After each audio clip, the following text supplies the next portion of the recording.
Welcome to another episode of Mick and the Fat Man, digging the dirt on life, music, and everything.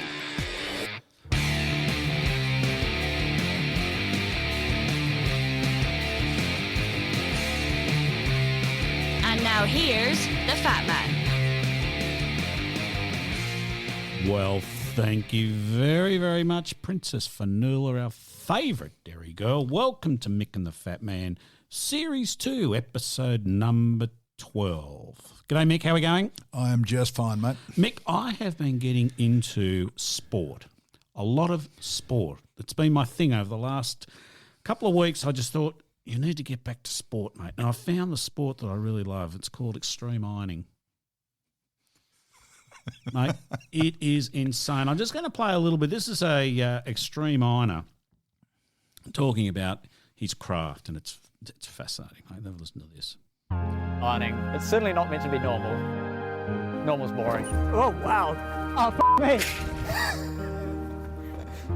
I'm Matt from New Zealand, and I've been doing extreme ironing about 4 years. The idea with extreme ironing is to find the craziest place you can iron. A Scottish lake, up a hill somewhere, or sometimes on a cave is also good fun. It's important to look your best as well. We try and have a good suit jacket on, so you can really look good as you're doing your ironing.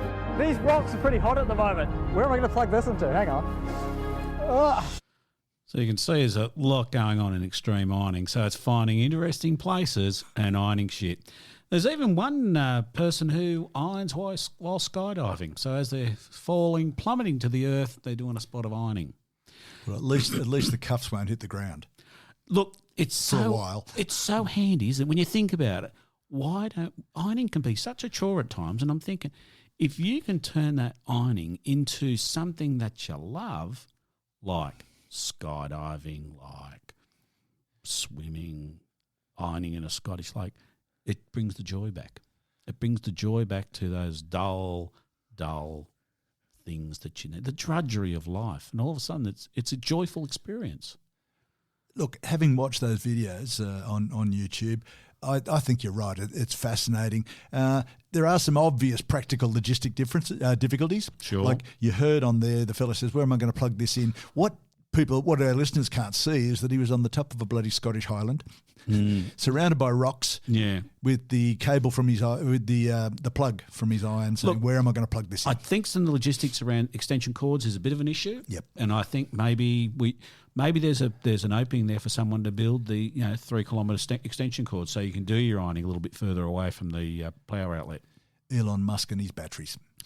Elon Musk could put a battery up there. That's good thinking. So you could send Elon a tweet, because he does answer his tweets. So you send him a tweet, hey, Elon, any chance of a battery and a power outlet on the top of Mount Everest, please? Sure. Why not? Gets in the rocket, flies up to the top of Mount Everest, gets the battery out, puts it in, gets a little solar panel. Hello, you got power at the top of Everest. He could use his reusable rocket, the one that could land there and then take off again. Yep. Possibilities are endless. So Elon, it's interesting because right now Elon has been rolling out his Skynet, I think it's called, internet service. It's true. Not called Skynet, is it? No, it's not Skynet. It's called something like that. Anyway, Arnie's a big fan of it.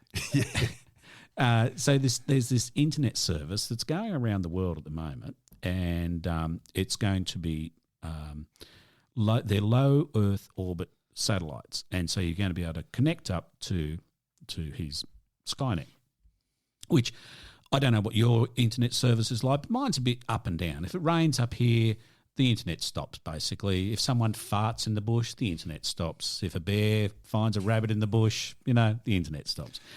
So, I'm thinking, I could get hold of that stuff. And it's a bit dear at the moment, but look, we'll leave that as it is. What we could do with his low Earth orbit, once he's finished doing all the low Earth orbit satellites, he can start remote battery services with solar so that you can get power in remote locations. So middle of the Sahara Desert, beautiful spot for a solar panel and a little battery. Go out there, you can play a record.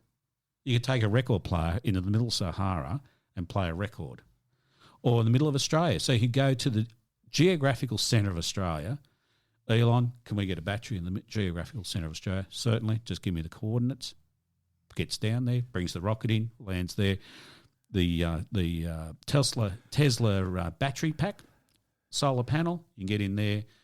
You could make an ice cream machine. You could start up an ice cream machine. You could sell ice cream, say, just south of Alice Springs sort of thing. The possibilities are endless.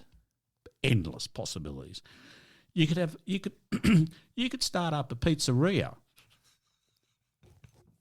You could anywhere, just in the West Macdonald Ranges, west of Alice Springs. You could go to far-flung places, the Canning Stock route. As people are in their four-wheel drives, they've got bloody water and all this extra gear you have to take on the Canning Stock route. It's a massive effort to go on the Canning Stock route. You got to take heaps of fuel and water. So remote. Yet as you're chugging along, and in the distance, you see the sun, making the illusion of a pizzeria.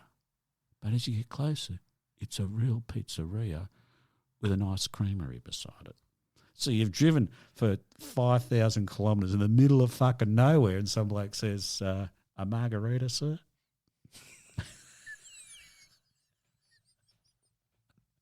Because Elon's flowing the rocket.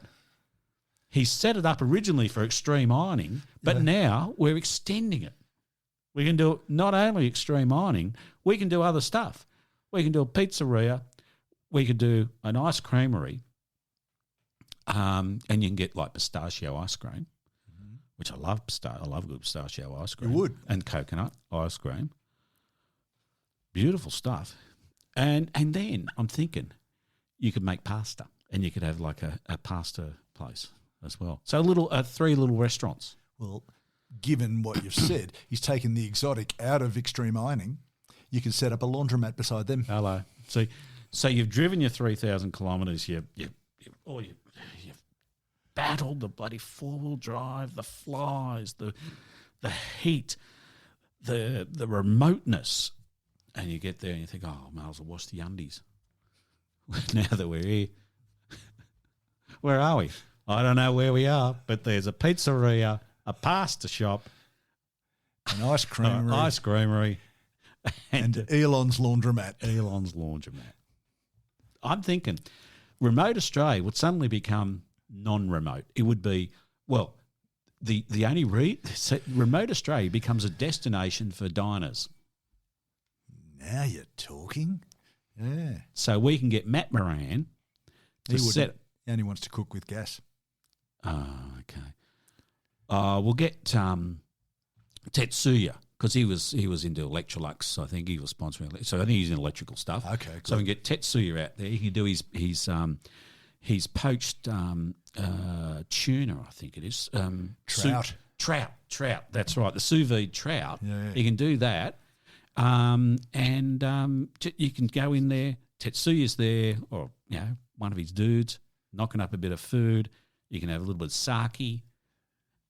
Your clothes are getting washed while you're sitting there having a meal. And you can use your Dine and Discovery vouchers. So, fucking hell, Mick.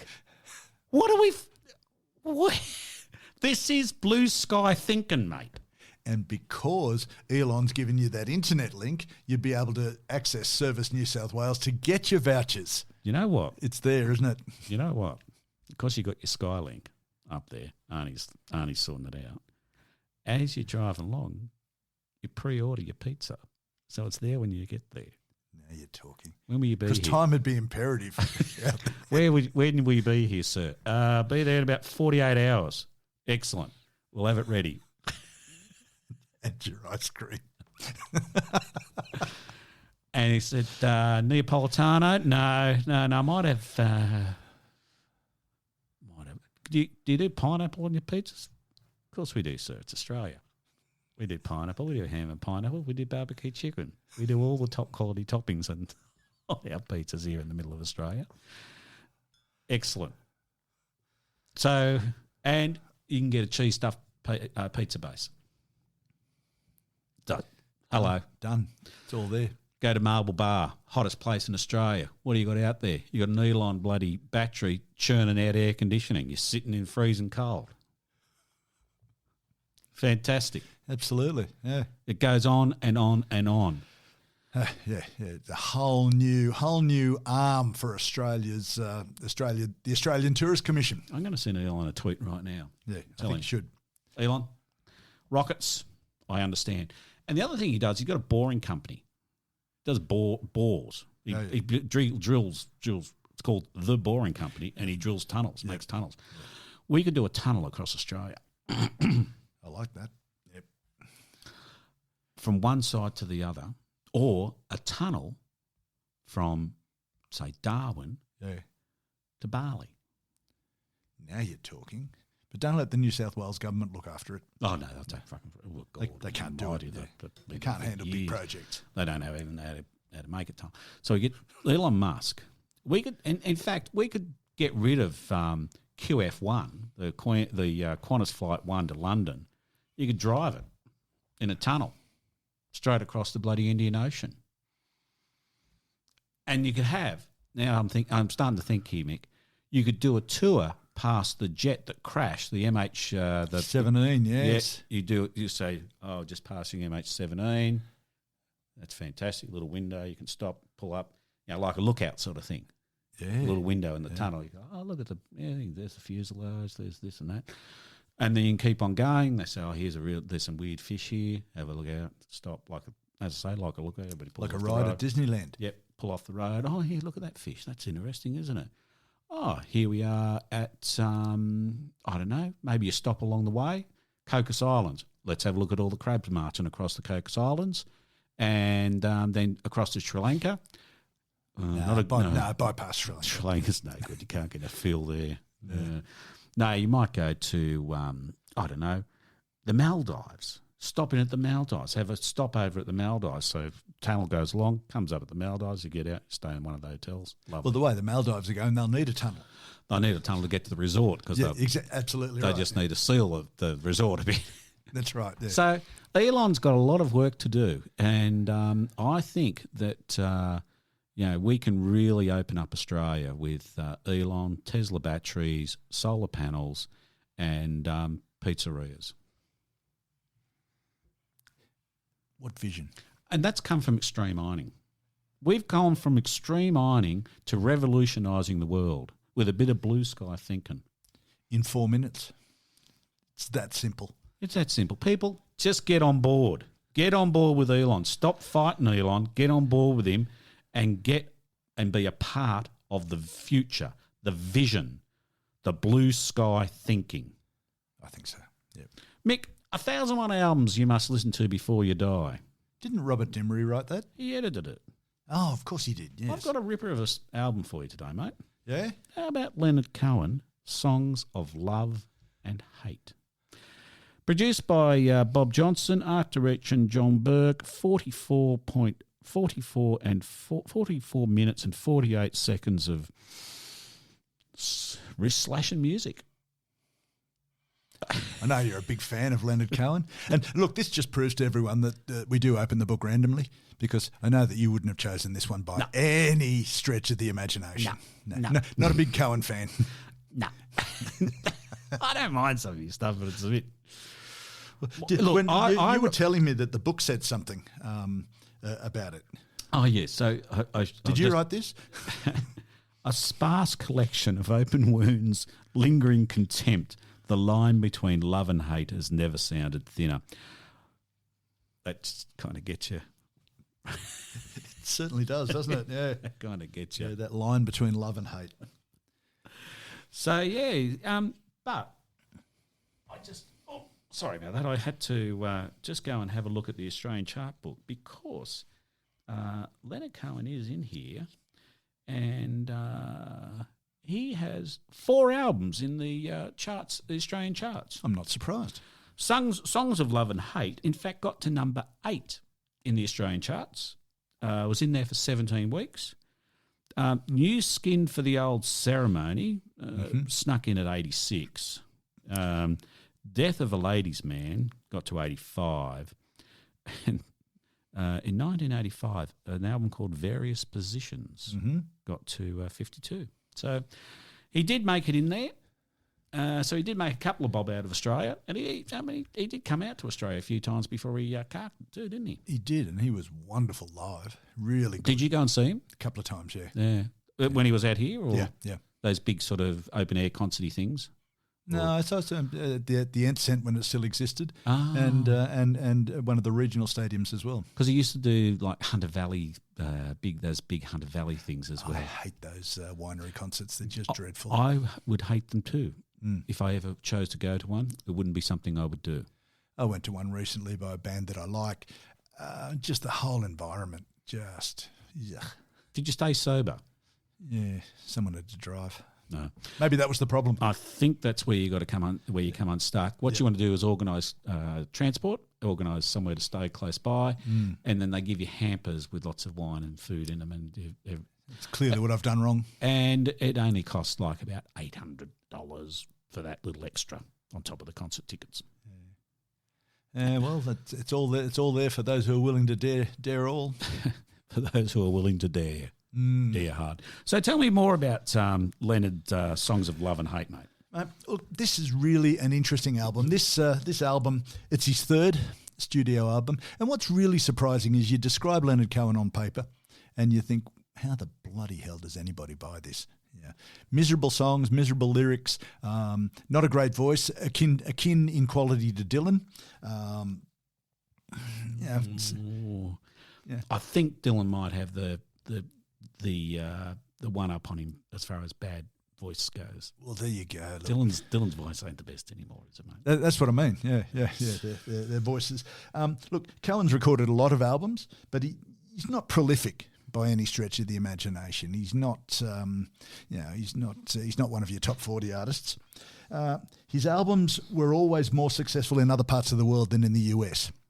But again, you can sell a lot of records in the US without bothering the charts. So he made quite a good living. Yeah. Without being Rod Stewart rich. Yeah. He was also far and away more successful as a songwriter than as a performing artist. Right. But those who love him, liked him as a performing artist as well. He took, as we've discussed before, he took up the guitar for the best of all possible reasons. What's that? To get laid. There is no better reason. That's right. So he did okay. Yep. Getting laid. Yep. Oh, good on him. Well done, son. Sylvie Simmons wrote a biography about him called I'm Your Man. It's a great read. Yeah. And the cast of women, he does fantastically, or he did fantastically. So good luck to him. He's had a great life, if that's any score, if that's any criteria. So look, he either attracted very intelligent women or attracted those who didn't listen to his lyrics at all. Yep. Fair enough. Maybe it was a blend of both. Fair enough too. This album, without wishing to get too wanky about it, but that's what I do. Wank away, sir. Wank away. This possibly laid the groundwork because he started out as a folky sort of musician, and to a large degree, that's his style. But he did an album 17 years later called I'm Your Man, which was the album, the most successful Leonard album. And this album possibly laid the groundwork to develop towards I'm Your Man. It marked the demarcation between Leonard, the poet, and he started out wanting to be a poet until he realised that the poets don't get laid. Look it up. Fair enough. Yeah, and but he wanted to be a poet until that obvious realisation dawned on him. And Leonard Cohen, the singer-songwriter, it's that line between him being an acoustic folky and a more modern songwriter. Yeah. This album itself, it's got some great stuff on it. It's got one of his most loved songs, "Famous Blue Raincoat," which I don't know if you've heard, and I think she should appear on the playlist that we put afterwards. Jennifer Warnes, back in the 80s, did a couple of his songs. She did "Famous Blue Raincoat," of course, and "First We Take Manhattan." She was the first version of "First We Take Manhattan," it's a later Cohen song. But good again, song. It's great. Good song. R.E.M. did a fantastic version of it later too on I'm Your Fan. Yes, that's very good. Yeah. So "Famous Blue Raincoat," lovely lyrics, and and it's. I'll just read Yep, just quickly. I'll just read the last sentence in the review of the album in the book. It says, "Still, the album's best moments come when Cohen basically walks alone on such mournful numbers Dear. as Last Year's Man and Joan of Arc." Yeah. Oh, look, that's what I reckon. Mournful is a good description for some of his stuff. It is, but it's really clever mournful. He's not. He's not just. clever He's not doing an Eeyore. He's not your thinking this, boring life is mournful. terrible. He's not your boring mournful. He's a very intelligent mournful. He's a he good does mournful. wonderful. Paul Buckmaster did the arranging on this album. So again, rather than just guitar, where there's orchestration, Yep. Paul Buckmaster. You're probably thinking, that name rings a bell. It does. He did all of the orchestration on Elton John's early albums. Ah. Madman Across the Water, Yes. which marked a highlight there. Lots of stuff, Leave On, and so on. So Paul Buckmaster did a lot of work in arranging and scoring orchestral type sounds. Don't shoot me on I'm only the piano player. Yep. Mercy on the Criminal. It's a great orchestral bit in that song. Yeah, yeah. And look, coming up, I think we've got some Elton John, and we'll have a bit more of a talk about him. But back in those days, he was absolutely fantastic. Yeah, he really experimented, did a whole lot of different types of music. But anyway, Paul Buckmaster also worked with Bowie, Yep. Nilsson, the Rolling Stones. Oh, did he? Yeah, Oh, good on and him. Miles Davis. So he's certainly done a broad cross section of music. Been around. Yeah, Cohen, one of the most covered songwriters ever. Is that right? Yeah. Obviously, there's 80 plus covers of Hallelujah. Yes. Yeah, Yes. that became everybody's cover, and we've talked about Jeff Buckley's cover, We have. which is a straight lift of John Cale's cover from "I'm Your Fan." Mind you, even Jeff Buckley's cover is better than some of the other covers that are out there. There are some ordinary ones There's some indeed. very ordinary Yeah, ones. yeah. Bono, I'm looking at you. Yeah, not very good. And Famous Blue Raincoat, 45 times. Is that right? It's covered. Yeah. God almighty. Yeah. Lloyd Cole of Lloyd Cole and the Commotions. Yeah, he did a lovely version of Famous Blue Raincoat. Now, Avalanche, the first song on this album, that's been covered 15 times Oh. by... So he would have made a few bob out of his writing credits then, Absolutely, wouldn't yeah. So he did quite well, and that's why I say he did probably much better commercially as a singer, as a writer. Until his manager stole it all from him. Yeah, that was a bit sad. And then he had to go back touring again at the age in his 70s. Yeah. Mind you, Paul McCartney's touring again in his 80s, so God, that makes you feel old, doesn't it? Yeah. he just turned 80 the other day. Yeah. Paul did. And he's looking more spry than most 80-year-olds I know. Mind you, you could bounce a coin off his face. It's look a little bit, got a bit of tautness to it. Yeah, well, he's sort of caused a world shortage of Botox. Nick Cave covered Avalanche. Oh, did he? Yeah. What on From Her to Eternity, one of his first albums. Yep. And Cave's a long time Cohen tragic. He loves him stuff. He loves him. In fact, Nick Cave's version of Avalanche is even darker than Leonard Cohen's. Oh. More mournful. More mournful. The lyrics, something like, "The crumbs of love that you offer me, they're the crumbs I've left behind." Jesus Christ. He's got look, this album, for people who have not been exposed to Leonard Cohen or think he is just mournful, give him a listen. Give this album a listen. Give I'm Your Man a listen. Or listen to I'm Your Fan, which is an album of covers. He really has a wonderful turn of phrase in every one of his songs. I think I'm Your Fan is an excellent album. There's some excellent covers on there. The Pixies are on there. There's all sorts of great artists on there. It's well worth a listen, I must admit. And look, as we've demonstrated time and time again, you can cover the hell out of a song, but unless the song itself is good, you're unlikely to make it any better unless you completely change it. Yeah. And we talked about Syd Barrett last time. We did. Yeah, you can cover the hell out of those songs, but they're still crap. Yeah. It's just a good quality artist doing a crap song. That's right. So the lines in some of these songs, dress rehearsal rag, that's not the electric light, my friend, it's your vision growing dim. Jesus. And on an album on an album called The Future, which he did obviously quite a long time afterwards. There's a crack in everything. That's how the light gets in.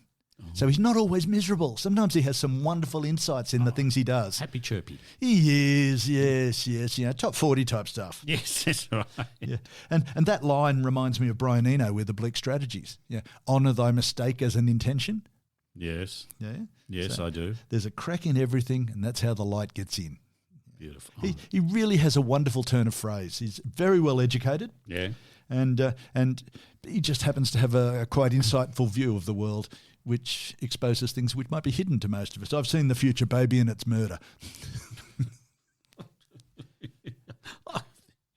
This album probably led to, you recall The Young Ones? I do indeed. In the 70s. They were great. It was a great show. Nigel Planer, Rick Mayall, Adrian Edmondson. So the core of British comedy for the next 20 years was in that particular show. And there's a fabulous line where Alexei Sayle is playing a vampire who comes out of the coffin, and Nigel Planer looks at him and says, "Oh no, he's dead but not dead, like Leonard Cohen."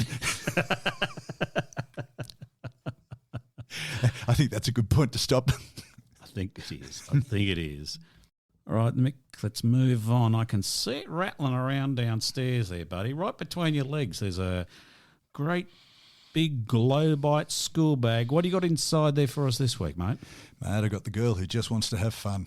Cyndi Lauper. Oh, Cyndi Lauper. Happy days. Yes. Tell me, what's the Cyndi Lauper story? Mate, she's actually got a big story. It's everybody knows girls just want to have fun. Indeed. Yeah, both that as a statement and as a song. But Cyndi Lauper came bouncing out in the 80s, early 80s, and gave us a whole lot of songs that are still part of the classic rock canon today. But she's done so much more. Yeah, she really is very, very good.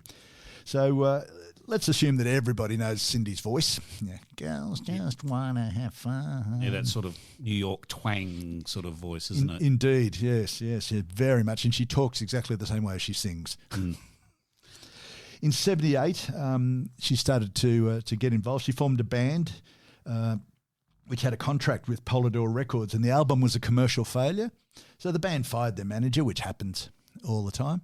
So the manager then countersued her for 80 grand, and he won. Oh. So she had to sing in nightclubs and do all sorts of things, and she performed with various cover bands. You know, she did some disco songs, and with that powerful voice she's got, she did things like Janis Joplin, Bad Company, Jefferson Airplane, and a Zeppelin song. Now, I haven't been able to find out what sort of Zeppelin song she might have covered, but by gee, that'd be something you'd want to hear, wouldn't it? Why did she ever record it? Yeah, I don't think so. Not in those days. It was just cover bands playing in bars and the New York equivalent of pubs. Would be interesting to if she did. But anyway, it would indeed. Yes, her weird dress sense, multicoloured hair. She looked actually like a multi-flavoured paddle pop. Yeah, that's right. She sort of had bits hanging off her all over the place, didn't she? Indeed. And her clothes were no less subtle. But that's not creative for the stage. That's not. Oh, let's make a bright and coloured Cyndi doll. That's what she used to wear around. Oh, is it? Yeah, she said. Yeah, let's do something different. I like to be different, and that's what she did. Coloured hair, coloured clothes.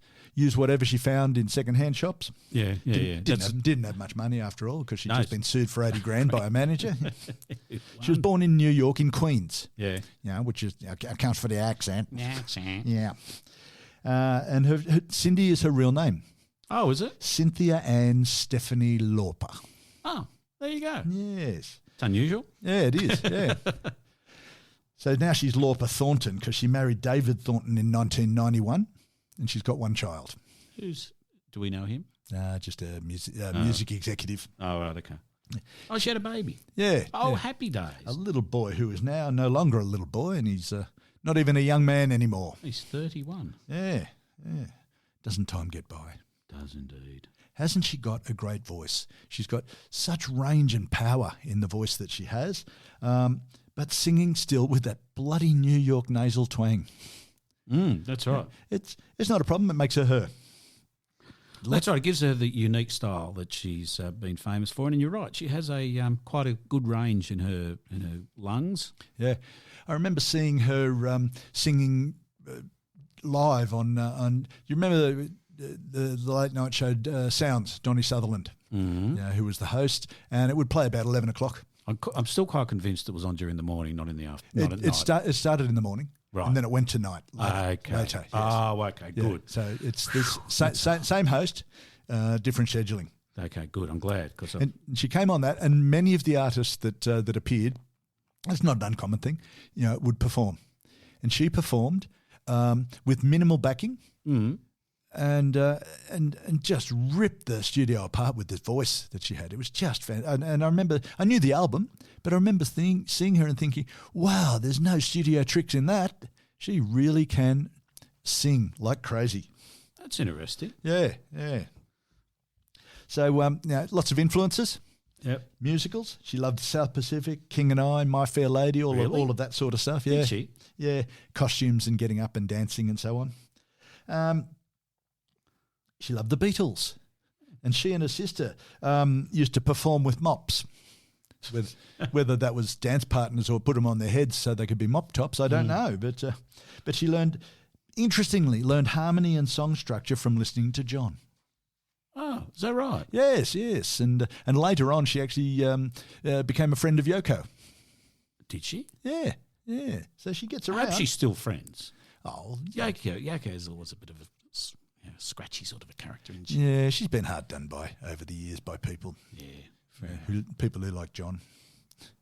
Because one of the reverse songs, she says, "I killed John Lennon. I killed John." I can't remember what song it is now. But in Yoko's song, in a Beatles song, it must have been a Yoko song. She says backwards, "I killed John." Really? I think so. I can't remember exactly the exact thing, but something like that. I thought it was Paul. Paul. It was Lennon saying in the "I Am the Walrus," I buried Paul. Yeah. I'm surprised Paul made it to 80. Well, has he? That's right. Because in fact, the dead theory is that he was killed in 1965 or 6. Yeah, and there's been a body double ever since. Yeah, so clearly they've had a couple of body doubles because the body double himself would be nearly 80. That's right. So they probably had. That's why his face is actually looking smoother as he gets older. He keeps swapping in body doubles. They use a younger one each time. Yeah. So now he's actually going back in time. Yeah. Because if you think about it, some of his music as he got older did get a bit shit. So maybe. Well, that's once he lost John's critical input into his music. Yeah, so maybe that's it. Maybe the body doubles, they're not bloody looking at them closely enough to see whether or not they can write a decent song. That's right. Yeah. Okay. Yeah, well, I think you may have something there. We might have to examine that some other time. She liked the New York powerful New York women, Blondie, Debbie Harry. Yes, indeed. And Patti Smith. Oh, indeed. Now, if you want a powerful woman, you listen to Patti Smith. She's a real New Yorker. She's a ripper. And Debbie Harry, when she first started, she was really iconoclastic. She's this powerful, brassy, ballsy woman singing in front of a band, in front of a very, very male-oriented audience at places like CBGB. With very short skirts on. Well, indeed, yeah. Or dresses. Yeah. She also loved Eurythmics. I'll try that one again. The what? Yeah, the Eurythmics. Oh, yes. Remember the film clip, the first film clip for Sweet Dreams Are Made of This, when Annie's there, the screen is just her face and heavily made up. She sings Sweet Dreams Are Made of the white makeup, red lipstick, orange hair, short, bright, orange, spiky hair. Indeed, I do. And Cyndi looked at that and thought, wow, that's me. I love that. Yeah. Oh. So she heard that and saw that clip while she was recording and planning She's So Unusual. Is that right? The first album. Yeah. That's interesting. Yeah, it is. Yeah. Because that first album really exploded into the world, didn't it? It was like nothing anybody had ever heard before. So that was really her breakthrough. and it was a high point too. Yeah. If album sales is your only high point. Yeah, okay. So it's one way. She's certainly, and we'll find out as we talk over the next half hour or so, she's not been a slacker commercially, but artistically rather, but some of the things haven't sold as well. In fact, none of them has sold as well as She's So Unusual, which was huge. Grammys, gold records, all of that sort of thing. And that style, she was right in the vanguard of 80s music. Interesting, just looking at Spotify ever so quickly. Yep. Girls Just Want to Have Fun has had 703 million downloads. Wow. That's a lot of downloads. Wow. 703, that's like 10 downloads per every human on... No, how many people in the world? 7 billion, isn't there? Yeah. So it's like 1 every 10 people's downloaded in the world. Yeah, it's the entire population of India just all got together and downloaded it. Crashed Spotify's computer. Yeah. And that was it. Because she's a very big star in India, isn't she? I think she's a big favourite in New Delhi. New Delhi, down the bottom, San Diego. That's not it. No. Calcutta. That's the one. Yes. Yeah. They're all there. Yep. You can't Bangalore. Bangalore. You can't visit Bangalore without buying a Cyndi Lauper T-shirt. That's right. Yeah. I bought Cyndi in Bangalore. That sort of stuff. Except they spelled Cindy wrong. And there's a whole... That's not unusual. Says Tom Jones. Thank you. Yes. Yeah, enough of this nonsense. Enough of the Indian link to Cyndi Lauper. Yeah. Everybody knows she really is more associated with Sri Lanka. Absolutely. Yeah. Topically, she made it into the Rolling Stone list of 500 greatest albums of all time. She's So Unusual. It was there. Yep. Good on her. We didn't feel the need to comment on it at the time because it just seemed so logical that it should be in the top 500. It should be. Yeah. Like Sinead O'Connor, another powerful woman. Sinead's a bit nuts, but they both, her and Cyndi, both started with a Prince song on their first album. Oh. Yeah. So Sinead O'Connor, obviously that single, Nothing Compares to You, which was a beautiful song, beautifully done with her elfin sort of voice with solid steel power behind it. Yeah. And Cyndi did a song called When You Were Mine, which is on She's So Unusual. Really? Yeah. Oh, yeah. And it's strong song, typical Prince, nice beat, well-constructed song. And she, on that one song, she clearly demonstrates her 4-octave range. There's a high note at the end of one of the verses where she just goes, whoa, and it's straight out of the stratosphere, her voice. It's just beautiful, just fantastic. Got a bit of coverage, that song got a bit of coverage in Japan and Canada, but it was never released as a single. You know how some songs get picked up and played on the radio, whether they're a single or not? Yeah. I don't suppose it really matters a whole lot. So when you were he's a bit of a dark horse, old Prince, isn't he? Eh? He is indeed. So, I think we should do an episode on Prince. I think we should at some time coming up. He's an interesting fellow. Yeah. Very interesting fellow. And I'm really surprised that I know we picked them at random, but I'm surprised that we haven't that Robert Dimery hasn't given us a Prince song Prince album to talk about. Who knows? One day, I'm sure he will. I'm sure he will. Yes, yeah. But now let's talk about Cyndi some more. Yes. A song called All Through the Night. Mm-hmm. Try and hold a note, singing at the top of your voice for as long as you can. If you can make 13 seconds without wavering, you've done bloody well. And that's what she does on this song. You started to waver after 3.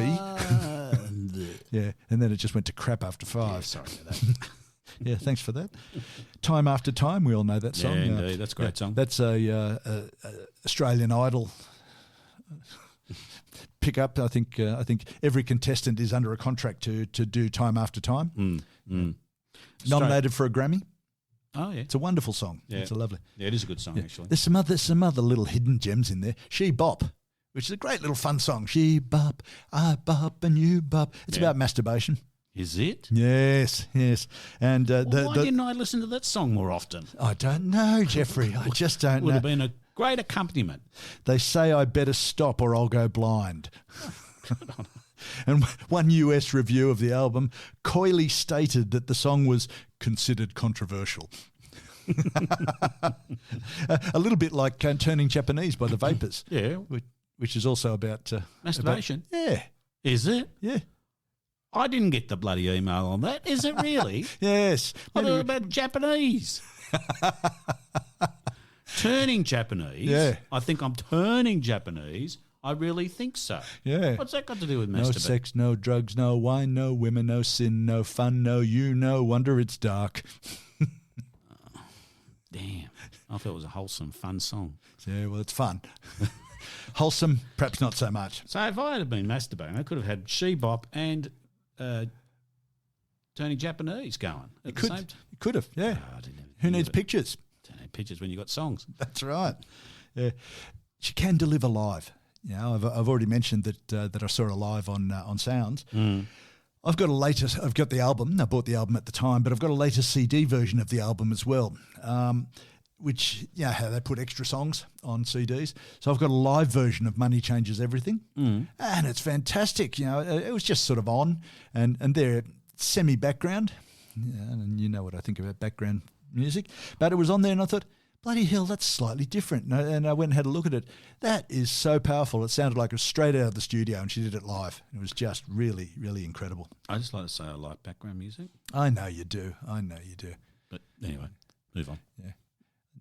I think you can have background music. I don't think you don't have to sit in front of the speakers, not talking. I don't do that.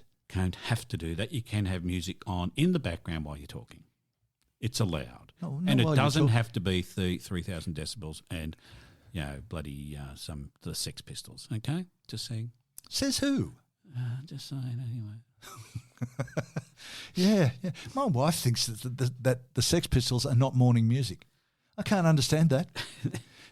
There's a lot of things poppy songs, well structured and delivered. There's a lot of things that you and I don't really agree with, Mick, and that's one of them. Oh, dear. But you can't. Yeah. Anyway. The band was American through and through, as you can tell from the sound. Yeah. You recall there was a band called the Hooters, which had which had a couple of big selling singles, and We Danced, yes. and we danced, da, da, da, da, da, and all you zombies, da, da, da. Yeah. That was a great song. Yeah, it was. Yeah, they were very good, and they were a band called the Hooters. Yeah. And that was her band on this album. Oh, was that right? Yeah. Oh. Led by a fellow by the name of Eric Bazillion. I think that's a made-up name. Sounds made up, doesn't it? It does, doesn't it? Yeah. Not a million, not a billion, but a bazillion. Makes sense. Yeah.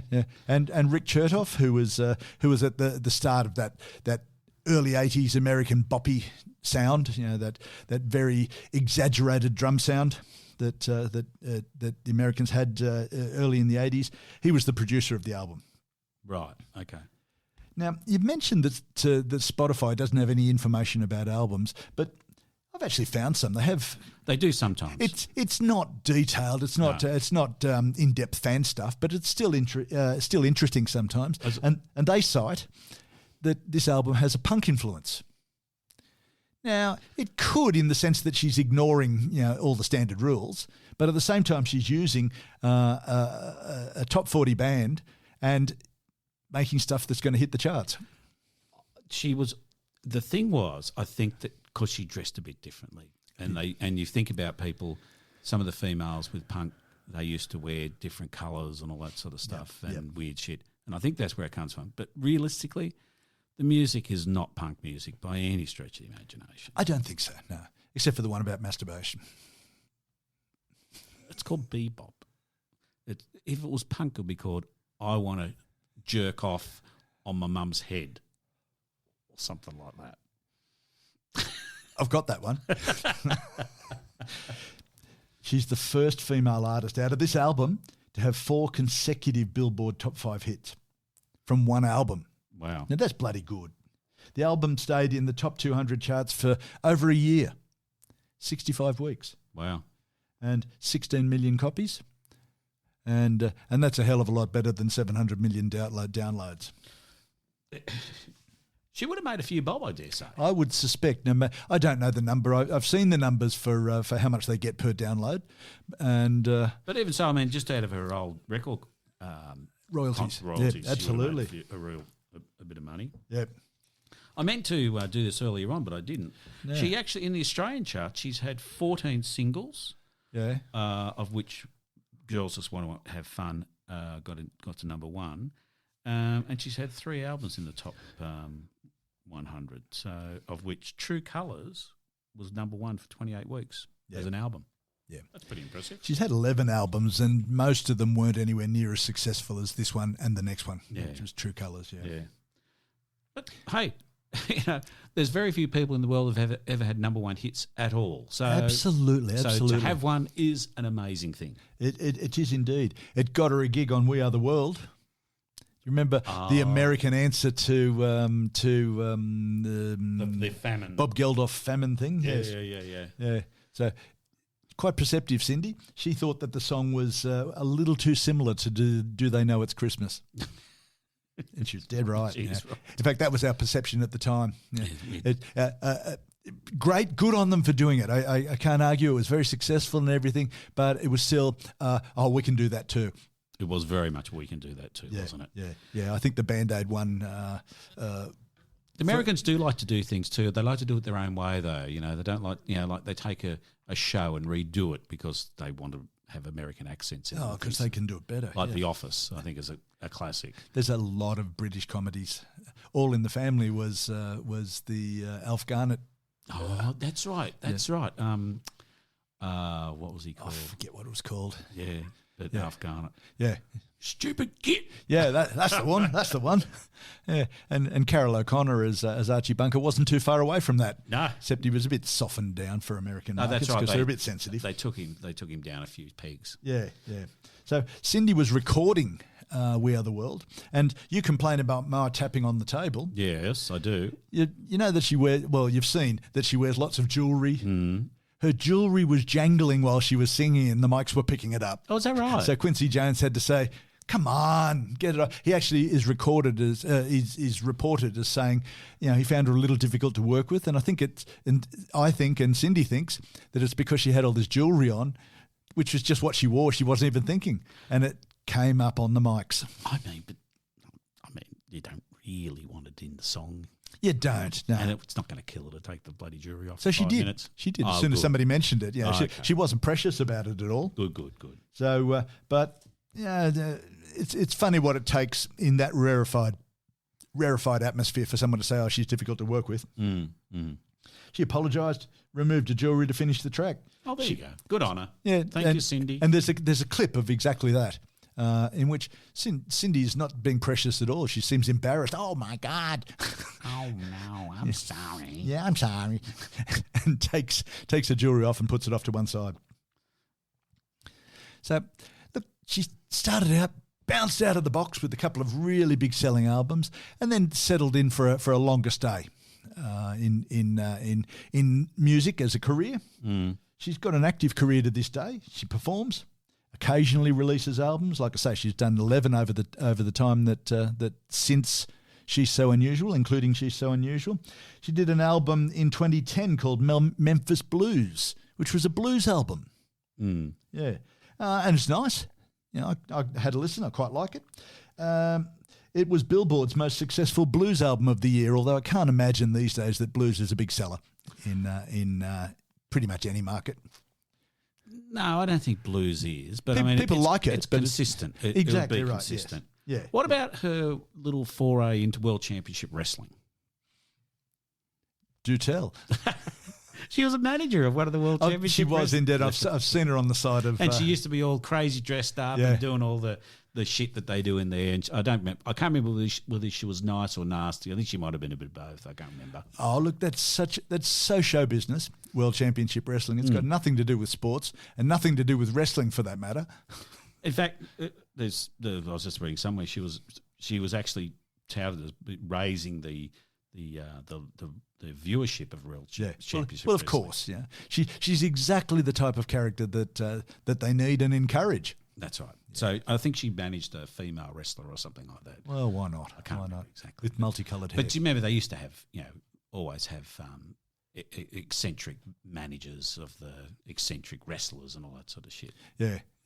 And Ed McMahon was one of the commentators, and the wrestlers would always be threatening him.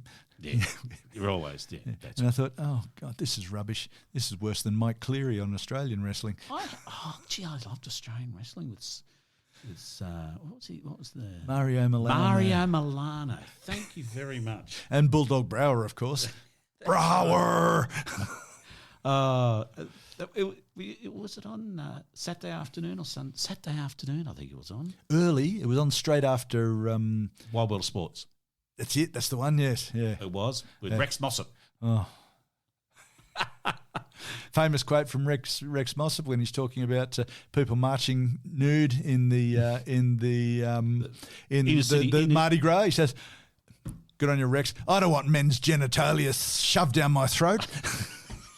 And I thought, well, some people do. There's a surprise, Rex. and ladies and gentlemen, that's a legitimate quote. You can look it up.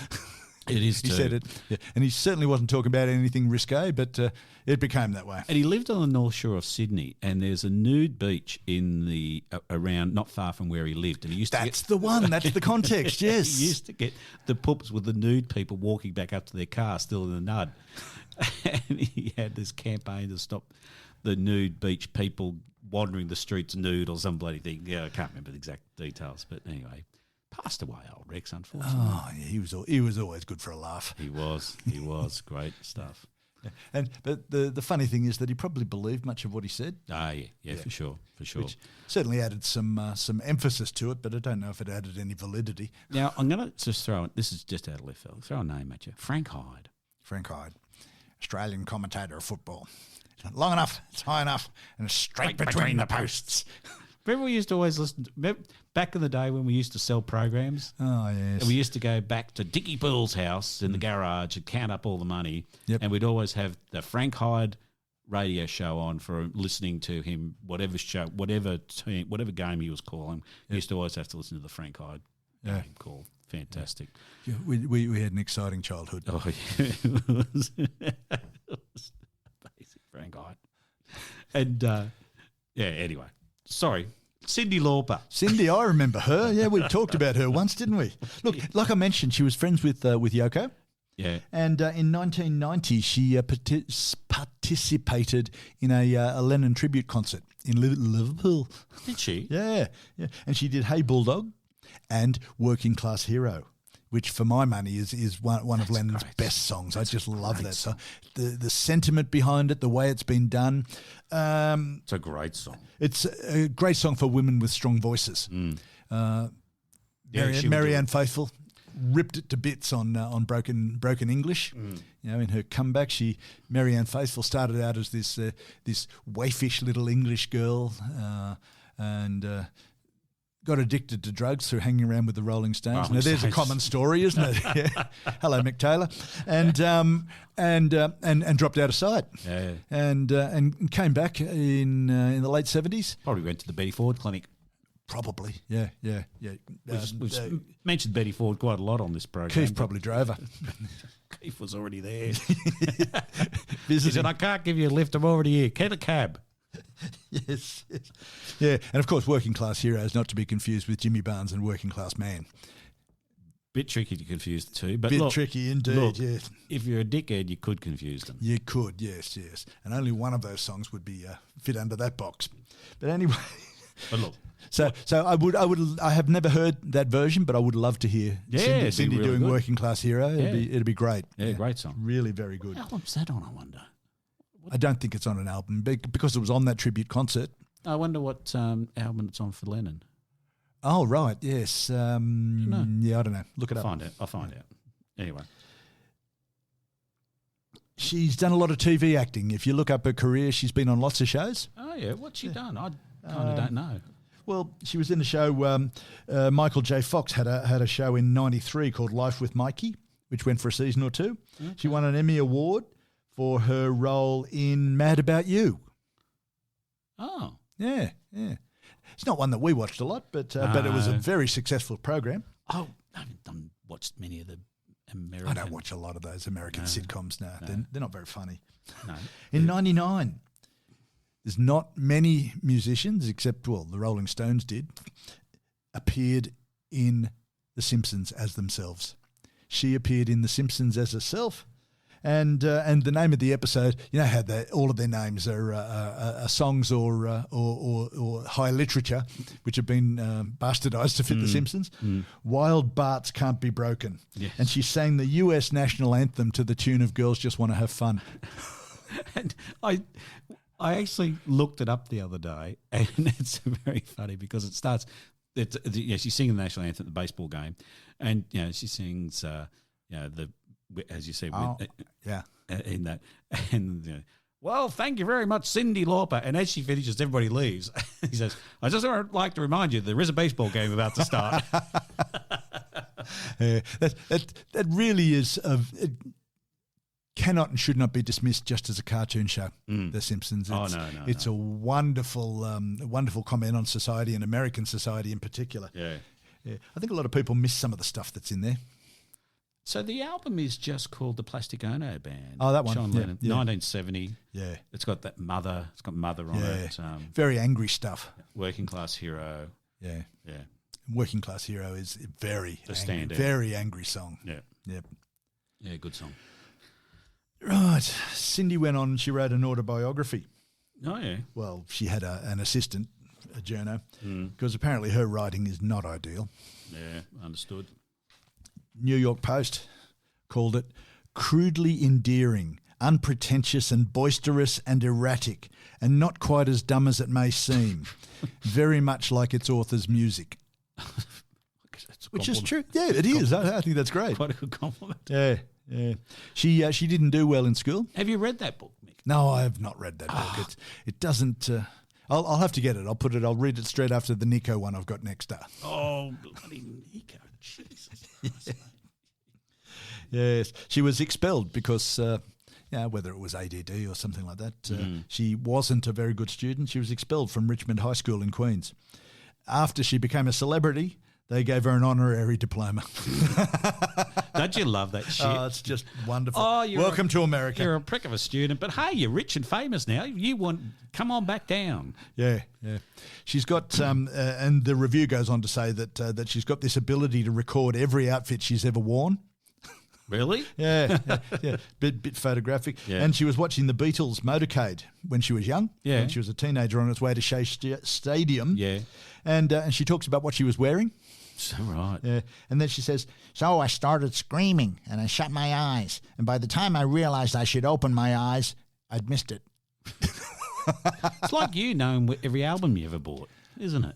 Well, people can do that sort of thing sometimes. If it has a link to an important link to your life. Yeah. I can't remember every album I've ever bought. Damn near. Most of them. Damn near. And in the book, she was interviewed about the book, and she says, "Oh, c'est la vie." That's French for whatever. Isn't that beautiful? I just love that. Oh, God. Now, have you seen the movie Kinky Boots? No. Do it. There's a movie on TV called Kinky Boots. I know the movie. And a stage show now too. Yes, well, she wrote the stage show. Is that right? Yes. The movie is great. It's a lot of fun, and it's about... basically, it's about this guy, Charlie, whose father dies, and Charlie inherits a shoe factory from his dad. It's struggling. It's in the north, and it's not doing so well. So he goes down to London to look for business opportunities, and he meets Lola, a drag queen in London, and he sees how poorly their boots are made, and sure, he can produce better. Okay. So the usual ups and downs of such a story, and people being upset that he's working with drags and that sort of thing. So it culminates in I won't tell you how it finishes, but as is always the case with these movies, it's a happy ending. Yeah. But it's really a lot of fun, and it's got some great music. Sometimes you need a happy ending movie. Yeah. They can't all be bloody shit. Yeah, that's right. Yeah, life isn't like that. No. Sometimes it's good. Yeah, that's right. It's got Bowie, James Brown, Kirsty MacColl in the soundtrack. Oh, I was going to say in the movie. Yeah, no. She's not a big appearance in the movie. Yes, the ghost thereof. The ghost thereof. Yeah. So Cyndi liked the story.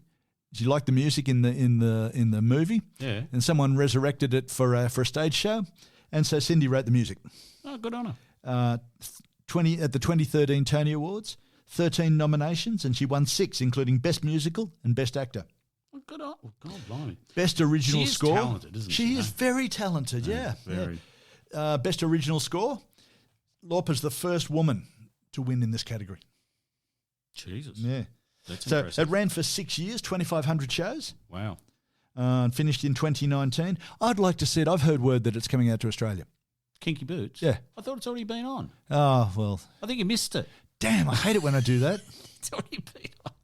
It's the 25th longest running Broadway musical in history. Is that right? 300 million on Broadway alone. Jesus.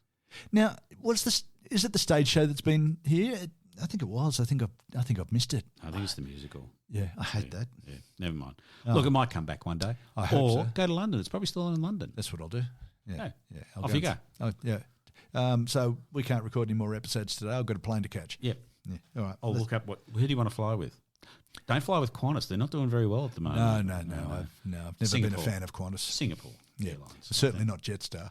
Oh, Jesus Christ. No. Bloody Jetstar. Yeah.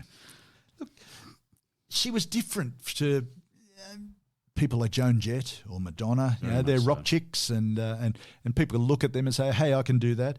But she encouraged girls and boys to express themselves and be themselves. She's big on LGB, you know, the alphabet soup thing. Yeah. So LGBTI. thank you. Yes, yes. Q. Forever adding letters. That's why I can't get a handle on it. But she's big in those sort of causes, and she works with those sort of people. Yeah, good. I don't know that she's there herself, but she does a lot of work with them, helping people, mentoring people, fundraisers, all of that sort of thing, and I think that's great. Yep. All right. Now, what a way to finish your life off. Yep. You know you've made it. Yep. When in January 2010, Mattel released a Cyndi Lauper Barbie. Hallelujah. There's the high point of a career. Yeah, how colourful. You can die now. She's been on The Simpsons, and she's got a Mattel Barbie. Cyndi Lauper baby. I'm waiting Barbie. for the Mick and the Fat Man Ken doll. Well, I've written to them, and they wrote back. It's coming. Maybe not. Oh, really? They actually made some suggestions that I don't think are physically possible. Right. Yep, you could probably do them with a Ken doll, but not with us. But look, I'm quite happy just to have a plastic mound. What about you? Absolutely. I want to be able to turn my leg 360 degrees by my ear and then bring it back again to my foot. On that note, Mick, we will call it a day. I think so, because my leg's starting to hurt already just thinking about that. Thank you very much, everybody, for listening to another episode. Don't forget, we're around on Facebook. We're flapping around on Instagram. Send us an email. German, you know that's Mr. Frankfurt, you know that too. And thanks very much, everybody. Bye now. Thanks, Mick. Thanks, Fat Man. I feel better already.